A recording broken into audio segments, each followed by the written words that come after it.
2장 1절부터 11절까지의 말씀입니다. 신약 89쪽쯤을 찾으시기 바랍니다.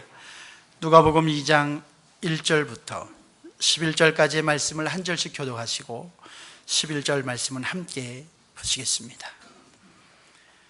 이때에 가이사 아구수도가 영을 내려 천하로 다 호적하라 하였으니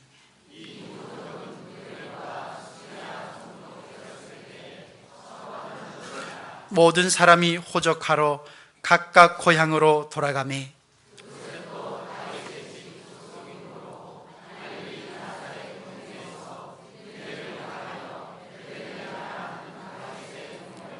그 정혼한 마리아와 함께 호적하러 올라가니 마리아가 이미 잉태되었더라. 마다들을 낳아 강보에 싸서 구유에 누였으니 이는 사관에 있을 곳이 없음이러라.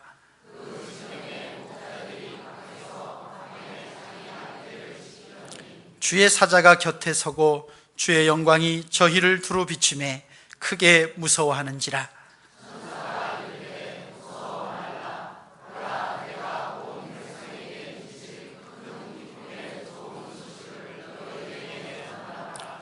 오늘날 다윗의 동네에 너희를 위하여 구주가 나셨으니 곧 그리스도 주시니라. 아멘. 이 시간에는 할렐루야 찬양대가 찬양하시겠습니다. 그리고 이어서 너희를 위하여 구주가 나셨으니 이런 제목으로 담임 목사님께서 말씀 전해주시겠습니다.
감사합니다. 고맙습니다.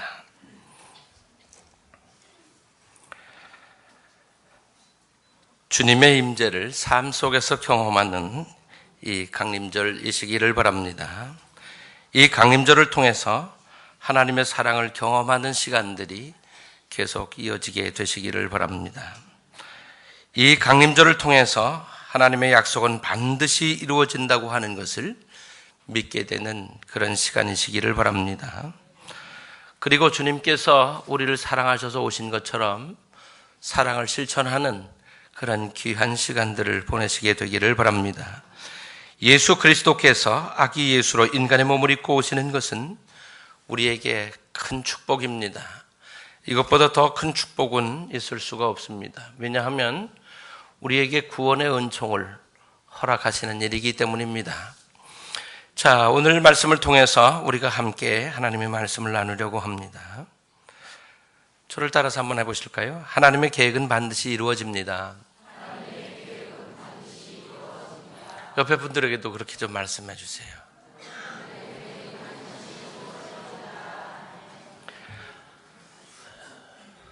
그렇게 믿으십니까? 그걸 믿으시기를 바랍니다. 로마 황제였던 가이사 아구스도가 로마 제국에 편입된 아수르하고 팔레스타인에 있는 지배하는 나라들, 식민지 국민들에게 호적을 하라고 명령했습니다.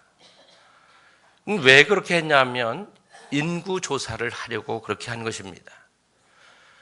인구 조사를 해서 그 식민지 국민들을 효율적으로 통제하고 그리고 더 많은 세금을 걷기를 원했습니다. 그래서 모든 사람이 고향으로 돌아가서 호적을 해야만 됐습니다.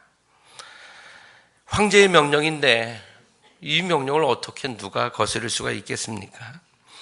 가이사 아구스도라고 하는 이 황제는 BC 27년부터 AD 한 14년 전까지 로마 황제로 통치했던 그런 사람이었습니다.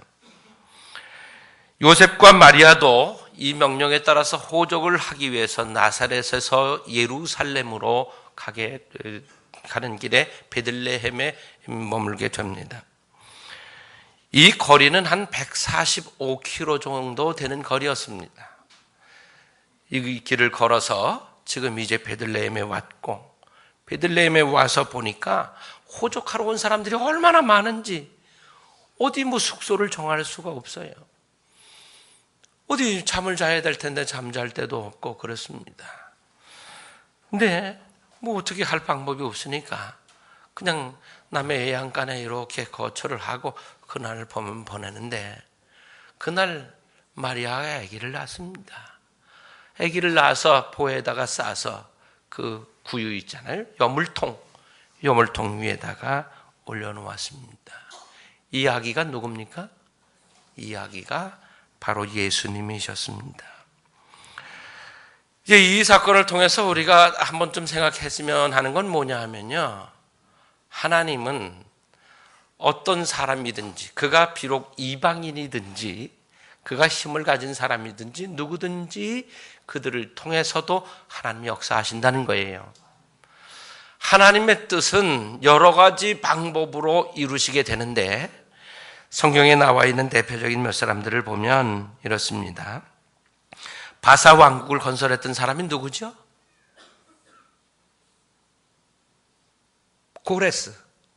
고레스라고 하는 사람이 바사 왕국을 세우는데, 하나님께서는 이 고레스가 믿음 있는 사람이 아니지만은 고레스를 통해서 이스라엘 백성들을 다시 귀환시키고 예루살렘 성전을 건축하게 합니다. 하나님께서는 그 고레스라고 하는 이방 왕을 통해서도 하나님의 뜻을 이루어 가시는 것을 볼 수가 있습니다. 두 번째로 보면 느부갓네살 왕인데, 바벨론의 왕으로서 하나님께서 이 사람을 통해서 하나님의 뜻을 이루신 것을 우리가 성경에서 볼 수 있고, 오늘 성경에 나오고 있는 가이사 아구스도 또한 하나님을 전혀 믿거나 알지 못하는 사람이지만은, 그러나 하나님께서는 이 사람을 통해서 하나님의 뜻을 이루시는 것을 볼 수가 있어요. 이 사람은 자기의 목적을 위해서 호적하라고 하는 명령을 내렸는데, 이 명령을 통해서 하나님의 약속이 그대로 이루어지게 되는 것을 볼 수가 있습니다. 구약의 선지자 미가를 통해서 이미 예언되어졌던 그 말씀이 바로 이 호적 명령을 통해서 이루어지는 것을 볼 수가 있거든요. 이 말씀을 통해서 우리가 알 수 있는 게 뭐냐? 하나님은 하나님을 알지도 못하고 하나님을 믿지도 않는 사람들을 통해서도 하나님의 뜻을 이루어 가시는 분이다 하는 것을 알 수 있습니다. 여러분, 이제 실제로 보면 표면적으로는 로마가 세계를 지배하는 것 같았지만은 실제로는 하나님이 세계를 지배하고 계셨습니다. 그래서 그 황제를 통해서 이미 예언되어진 하나님의 말씀들을 이루시고 하나님께서 역사하고 계시다는 것을 증명하시고 계신 것을 볼 수가 있습니다. 지금의 우리들의 역사와 세계사를 하나님께서 주관하고 계시고 한 사람 한 사람 개인의 역사 또한 하나님께서 주관하고 계심을 믿게 되시기를 바랍니다. 이렇게 한번 고백해 보시죠. 내 인생의 역사를 하나님께서 주관하신다. 하나님께서 하나님의 거룩하고 선하신 일을 위해서 여러분들이 귀하게 그리고 선하게 아름답게 그렇게 쓰여지게 되시기를 바랍니다. 하나님께 쓰임을 받으시되 선한 일에 귀하게 쓰임을 받아 복된 인생을 사시게 되기를 주의 이름으로 축원합니다. 두 번째 보려는 말씀은 뭐냐 하면 주님은 가장 천한 자의 모습으로 세상에 오셨다고 하는 것입니다. 어떤 부모에게 어디에서 태어나느냐 하는 것은 한 인생에 있어서는 매우 중요한 일입니다.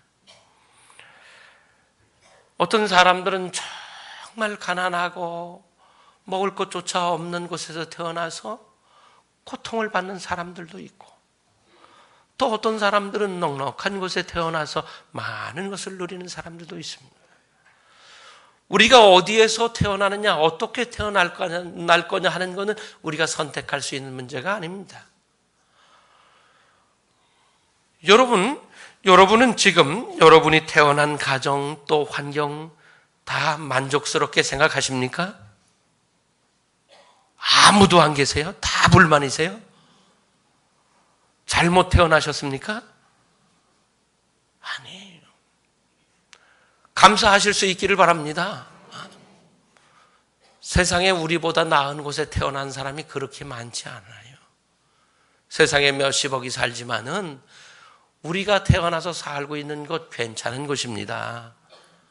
감사하실 수 있기를 바랍니다. 그런데 이 태어나는 문제 우리가 원망한다고 해서 달라질 건 아무것도 없어요. 인간에게는 이 선택권이 주어져 있지 않아요. 우리가 만약에 선택해서 날 수 있다면 여러분은 어떻게 하실래요? 지금 그 부모님들 밑에서 태어나실래요? 그리 더러 그래도 아멘 그래야지. 이 자리에 부모님들 계신 분들은 아멘 그래야지. 우리 인간에게는 선택할 것도 많이 주어지셨지만은 우리가 선택할 수 없는 것들도 있는데 그 중에 하나가 내가 어디서 어떤 부모에게 어떻게 날 거냐 하는 거예요. 이건 절대적인 하나님의 고난입니다. 여러분, 이거 가지고 절대 불평하고 원망하는 자리에 머물러 계시지 마시기를 바랍니다. 있는 그 자리에서 신실하게 해야 할 일들을 감당해 나가시기를 바랍니다. 최선을 다해 나가면 하나님께서 그 삶을 축복하시게 될 줄로 믿습니다. 그래서 그 후손들은 참 나는 좋은 부모 밑에서 복받고 태어났다 이렇게 고백하는 인생으로 하나님 만들어 가실 것을 믿고 그렇게 하시기를 바랍니다. 잘 받아들이시기를 바랍니다. 자, 그럼 예수님의 탄생을 한번 보자고요. 하나님께서 미리 계획하셨고 그리고 특별하신 방법으로 주님을 세상에 보내셨습니다. 동정녀에게서 나셨다고 그랬어요. 처녀가 잉태하여 아들을 낳으니 그 이름을 임마누엘이라 하리라. 처녀가 낳는다고 예언했어요. 여러분, 이 동정녀 탄생을 통해서 우리가 느낄 수 있는 게 뭐냐? 그거는 하나님이 하신 일이라는 것입니다. 사람이 처녀가 아이를 낳을 수 있습니까? 그건 불가능한 일입니다. 그러나 하나님께서 하셨기 때문에 이 일이 가능한 것입니다. 동정녀 탄생을 통해서 우리가 알 수 있는 것은 예수님께서 세상에 오신 것은 인간이 한 일이 아니라 하나님께서 하신 일이다. 그래서 여러분 믿으실 수 있기를 바랍니다. 그래서 하나님이시니까, 천지를 만드신 그분이시니까 처녀의 몸을 통해서도 말씀이 변하여 육신이 되는 성육신을 통해서 우리에게 예수님을 보내셨다 하는 것을 알게 되는 것입니다. 일반적인 인간의 모습이 아니라 하나님께서 세상에 오시는 남다른 방법을 통해서 오셔서 우리를 사랑하셨고 우리를 구원하시려고 하신 것입니다. 하나님만이 하실 수 있는 방법으로 오셨음을 믿게 되시기를 바랍니다. 그 방법이 동정녀 탄생이에요. 오시는 예수님이 바로 메시아이심을 믿고 그 믿음을 통해서 삶을 승리해 가실 수 있게 되기를 바랍니다. 주님은 가장 낮고 천한 자의 모습으로 오셨는데 7절 말씀을 좀 같이 읽어보겠습니다. 맏아들을 낳아 강보로 싸서 구유에 누웠으니 이는 사관에 있을 곳이 없음이로라. 아멘. 우리 연세 많으신 어머니들, 자녀들 어디서 나셨어요? 어디서? 뭐 돌아보면 밭에서 나신 분들이 있어. 일하시다가 그냥. 얼마나 급한지 그냥 부엌에서 나신 분도 있어. 대부분 어디서 나셔요? 방에서 나셨지. 지금은 어디서 나요? 지금은 뭐 거의 병원에서 낳지요. 근데 마리아는 예수님을 어디서 낳았어요? 마구간. 우리로 말하면 뭐예요? 예양간이에요, 예양간. 예양간에서 예수님을 낳았어요. 왜 예수님을 예양간에서 낳으셨나요? 여관이 없어. 사람이 다 차버렸어. 그래서 이 예양간에서 예수님을 낳게 됩니다. 여러분, 예수님이 누구십니까? 하나님이세요. 하나님께서 세상에 오시는 방법이 하늘을 진동하며 지축을 흔들며 오실 수 있습니다. 사람들도 그렇게 기대했어요. 메시아가 오실 때는 뭔가 특별한 방법으로 모든 사람들이 다 알도록 그렇게 오실 거다. 그래서 하늘로부터 하나님이 오신다. 그런데 모든 사람들의 기대와 생각과는 완전히 다른 방법으로 저 시골 마구간에서 태어나시는 거예요. 그리고 그냥 보자기로 싸서 그 여물통에 뉘우시는 거예요. 여러분은 이렇게 생각해 보면 우리 예수님보다 나아요, 안 나아요? 여러분 어디서 태어나셨어요? 네? 방에서 났어요? 그럼 방에서 나셨으면 예수님보다 훨씬 나은 거예요.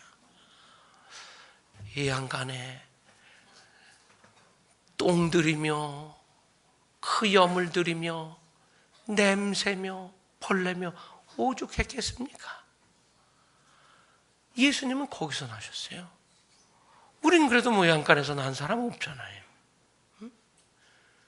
주님이 얼마나 낮고 천한 자의 모습으로 오셨는지, 하나님께서 하늘 보좌를 버리시고 땅에 인간의 몸을 입고 오실 때에 얼마나 낮은 자리에 얼마나 겸손한 모습으로 오셨는지를 알 수 있게 해줘요.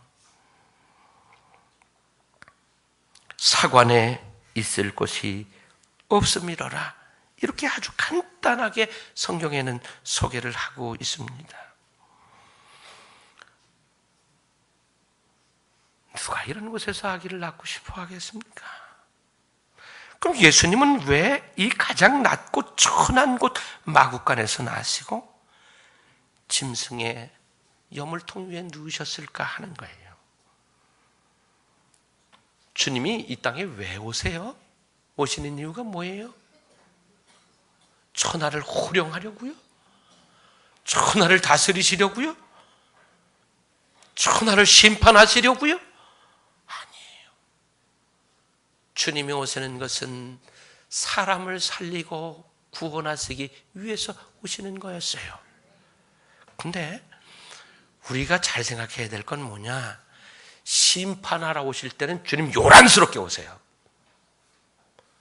심판하러 오실 때는 분명한 징조들과 함께 오셔요. 그래서 누가 봐도 알 수 있도록 주님이 재림하신단 말이에요. 심판하러 오실 때는 그렇게 오세요. 그런데 주님이 구원하려고 오실 때는 어떻게 오셨는가? 가장 낮은 자의 모습으로 조용하게 아무도 알지 못하도록 그렇게 소리 없이 오셨어요. 가장 작은 자의 모습으로 오신 거죠. 그럼 주님께서 오실 때에 하늘에서 놀라운 소리들과 땅의 흔들림과 이런 가운데 뭔가 구름을 타고 쭉 오셨다. 사람들도 그렇게 기대했고, 그런데 전혀 그게 아니었던 거죠. 주님이 오시는 것은 구원하시고 섬기기 위해서 섬김의 자로 오셨던 거예요. 하나님의 사랑과 그리스도의 사역이 낮은 자들에게 임하게 될 것을 주님의 나심을 통해서 우리에게 가르쳐주고 계신 거예요. 그래서 주님께서 그러신 거예요. 내가 이 땅에 온 것은 다리 절고 앞 못 보고 듣지 못하고 그리고 홀로 되고 어려움과 슬픔과 아픔과 괴로움을 가진 사람들을 위해서 오셨다고 분명하게 주님 말씀하시고 있습니다. 그러기 위해서 가장 낮은 자의 모습으로 섬기려고 오신 거예요. 섬기려고 오시는 분이 백마를 타고 구름을 타고 뚱뚱거리고 오실 수가 없어요. 섬기기 위해서 오셨기 때문에 가장 작은 자여야지 가장 잘 섬길 수 있잖아요. 내가 높은 사람이다, 내가 이만한 사람이다 라고 하는 생각을 가진 사람은 절대 누구도 잘 섬길 수가 없어요. 진심으로 섬길 수도 없어요. 내가 그래도 뭔데 이 사람이 누구를 섬길 수 있겠습니까? 우리는 아무도 섬길 수가 없어요. 내가 그래도 목사인데, 내가 그래도 장로인데, 이 생각을 가진 사람들은 절대 섬길 수가 없어요. 내가 장로인데 그런 일을 어떻게 해? 내가 장로인데 어떻게 내가 차량 봉사를 해? 이런 섬길 수 있는 마음이 요만큼도 들어있지 않아요. 예수님께서 섬기려고 이 땅에 오실 때에 가장 낮은 자로 가장 천한 자의 모습으로 오신 거예요. 뭘 하시기 위해서? 섬기시기 위해서 그러신 거죠. 주님의 사랑을 가지고 우리 또한 이제 낮은 자의 자리로 내려가야 합니다. 우리를 자꾸 주의 말씀으로 쳐서 주의 말씀에 복종시키면서 낮은 자리로 내려가 섬길 때에 주님께서 우리를 보시고 기뻐하시리라고 믿습니다. 참 내 제자가 저기 있구나. 정말 나를 사랑해서 내 말을 듣고 내 말대로 행하는 사람이 저기 있구나. 나의 참 아들이 저기 있구나. 나의 참 딸이 저기에 있구나. 우리들의 그 낮아진 자리에서 우리를 보시고 기뻐하시게 될 줄로 믿습니다. 그럴 때에 그곳에서 살아나게 될 것이고 그곳에 하나님의 축복과 영광과 역사들이 일어나게 될 줄로 믿습니다. 그러므로 우리 겸손히 조금 더 낮추고 그래서 낮은 자리에 내려갈 때에 하나님이 우리가 있는 그곳에 함께 하시고 새로운 역사들을 만들어 가시게 될 줄로 믿습니다. 주님의 사자들이 한밤중에 양떼 지키는 목자들에게 나타나서 메시아가 나셨다고 하는 것을 선포해 주는데 그 내용을 우리가 함께 살펴봅니다. 10절 말씀을 우리 다 함께 봅니다. 천사가 이르되 무서워 말라. 보라, 내가 온 백성에게 미칠 큰 기쁨의 좋은 소식을 너희에게 전하노라. 아멘. 이 당시에 목자들의 신분은 사회적으로 볼 때 낮은 사람들이었어요. 천하게 여김을 받는 사람들이었어요. 근데 하나님의 사자가 예수님 나셨을 때 제일 먼저 이 소식을 알려준 사람들이 있었는데 이 사람들이 목자들이에요. 그 내용이 뭐냐? 큰 기쁨의 좋은 소식을 너희에게 전한다 그랬어요. 여러분, 인생을 사시면서 복된 소식들을 많이 들으시면서 사시게 되기를 바랍니다. 인생의 슬픈 이야기, 눈물 나는 이야기, 고통스러운 이야기만 듣지 말고 그래서 살면서 좋은 소식들, 정말 기뻐 춤출 만한 소식들을 듣는 그런 축복 있는 인생을 꼭 살아가실 수 있게 되기를 바랍니다. 세 사람에게 이렇게 물었대요. 죽은 후에 어떤 말을 듣기를 원하십니까? 그랬더니 첫 번째 사람이 뭐라고 그랬냐면, 그 사람 참 살았을 때 훌륭한 사람이었습니다. 이 말을 듣고 싶다고 그랬어요. 두 번째 사람에게 물으니까 저는 좋은 남편, 좋은 아버지였다는 말을 듣고 싶습니다. 이렇게 얘기했어요. 세 번째 사람에게 물었습니다. 무슨 말을 듣고 싶습니까? 저 사람 살았다! 이 말을 듣고 싶다고 그랬어요. 죽은 다음에. 여러분, 세상에 살면서 복된 소식 속에 사시기를 바랍니다. 우리 교회는 좀 로또 당첨된 분 없나요?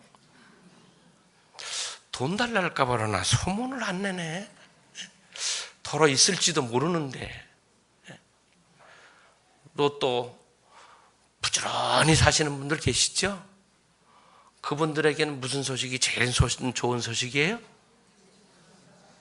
1등 당첨됐다. 그러니 이걸 자랑하려고 그러니 돈 내놓으라고 하고 1등 당첨되면 갈등 생길 것 같아요. 이거 1등 됐는데 이거 자랑 안 할 수도 없고. 여러분, 우리가 세상에 살면서 좋은 소식들 많지요. 암과 싸우고 있는 분이 이제 병원 진단을 통해서 나는 당신은 깨끗하게 치료되었습니다. 여러분 좀 아멘 좀 하세요. 이거 얼마나 기쁜 소식이에요. 자녀들이 어떤 시험을 치렀는데 합격했다. 얼마나 복된 소식이에요. 다 복된 소식이에요. 정말 꼭 복된 소식 속에 사시게 되기를 바랍니다. 그런데 세상에서 아무리 복된 소식이라도 그거는 일시적인 거예요. 영원한 게 아니에요. 로또가 당첨돼도 그건 영원한 게 아니에요. 우리가 암이 깨끗하게 치료가 돼서 완전한 건강을 회복해도 그건 영원한 게 아니에요.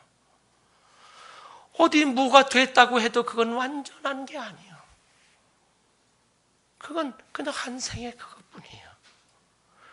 우리가 들을 수 있는 가장 큰 소식, 가장 기쁜 소식, 가장 좋은 소식이 뭐냐? 영원한 것입니다.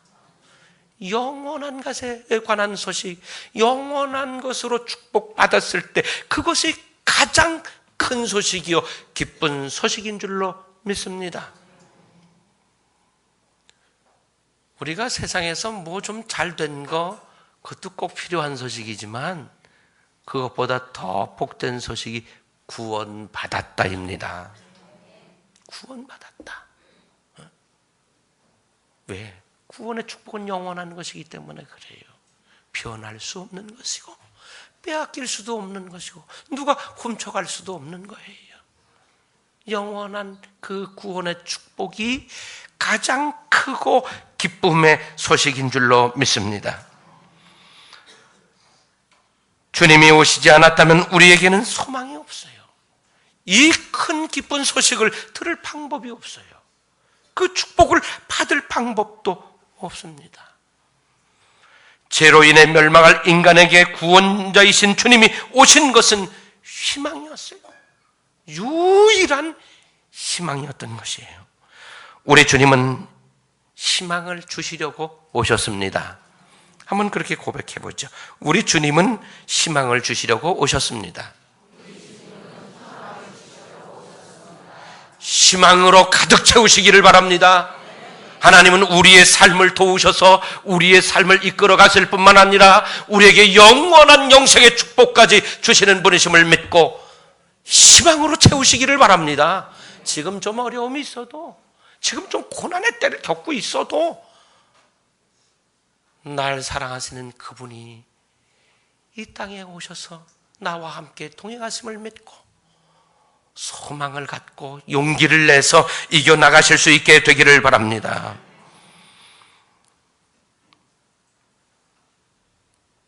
모든 사람들은 하나님을 믿지 않아도 또 하나님을 알지 못해도 그래도 사람이 죽으면 어디 가라고 그래요? 예? 어디 가라고 그래요?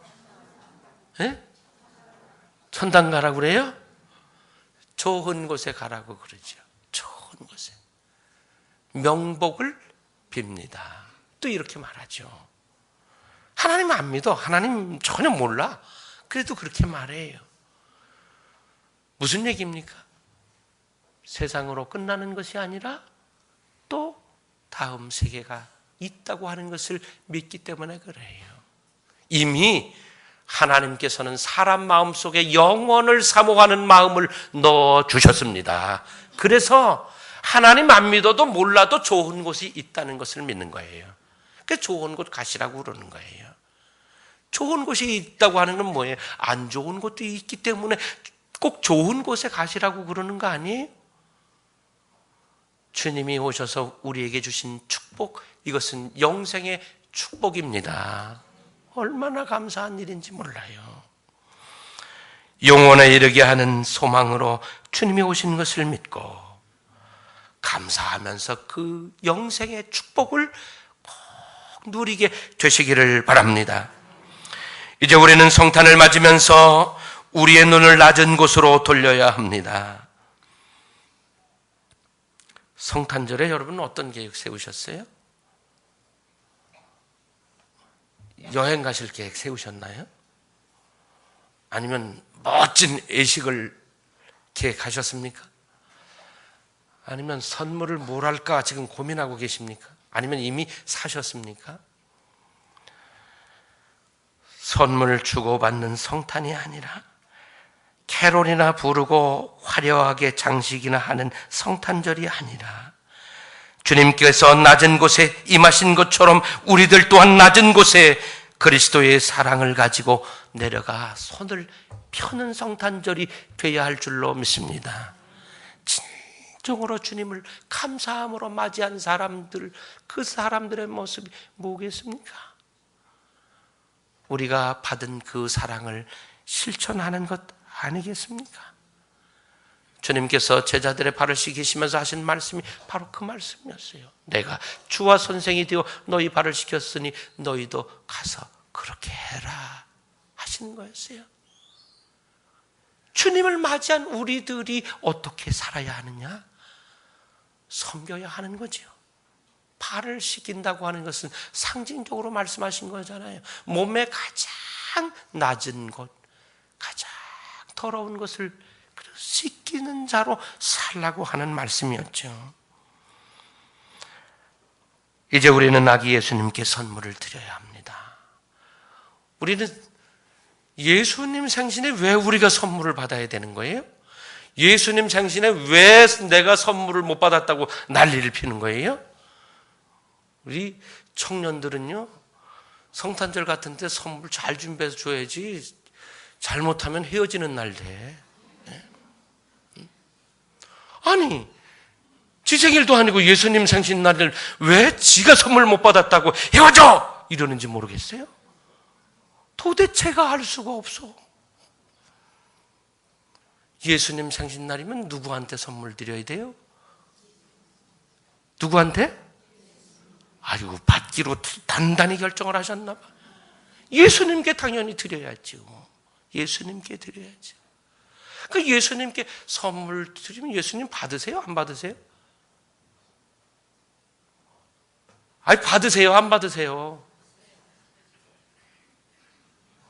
아니, 당연히 받으시죠.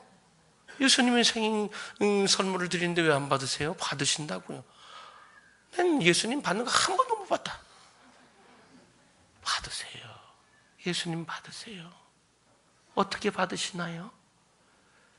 다른 말씀을 통해서 알 수 있어요. 작은 소자 하나에게 냉수 한 그릇을 대접한 것도 주님이 받으셨다고 했어요. 그리고 상을 잃지 않도록 하신다고 하셨어요. 결국 무슨 얘기입니까? 주님께 선물을 드리는 방법은 주님 받아요! 이러고 주는 게 아니에요. 낮은 곳에 내려가 정말 사랑이 필요하고 도움과 위로가 필요한 사람들에게 내게 있는 것을 건네는 거예요. 그걸 주님이 받으신 거예요. 주님께 드리는 유일한 방법이 그거야. 다른 방법으로 어떻게 드리나요? 주님 받으세요. 주님께 드립니다 하고 나누는 것이 주님께 드리는 방법이라는 것을 아시고, 이번 성탄절에는 정말 내가 못 받아서 속상한다 그런 마음 싹 좀 버리고, 그죠? 요만한 거라도, 아주 작은 거라도, 그저 단 한 사람이라도 그렇게 해서 누군가에게 좀 건네줄 수 있는 그런 성탄절을 보내실 수 있게 되기를 바랍니다. 낮은 곳에 주님의 사랑을 나눠주시기를 바랍니다. 주님이 그 선물을 받으시고 기뻐하시게 될 줄로 믿습니다. 주님께 진정으로 축하와 영광을 드리는 이런 성탄절 되시기를 바랍니다. 기도하시겠습니다. 주님 감사합니다. 우리 살리시려고 이 낮고 천한 땅에 정말 가장 겸손한 자의 모습으로 오셔주신 것을 감사합니다. 그래서 우리를 사랑하시고 섬겨주셔서 참 감사합니다. 주님이 이제 우리가 주님의 이 사랑을 받았으니 저희도 그리하기를 원합니다. 할 수 있게 하여 주시옵소서. 더 많이 사랑하고 더 많이 나누고 더 많이 섬겨 주님께서 우리에게 부탁하신 그 뜻을 이루어드리게 하여 주시옵소서. 슬픔 가진 이들을 위로하시고 힘입혀 주시옵소서. 예수님의 이름으로 기도드리옵나이다. 아멘. 봉헌 찬송 116장 하시면서 예물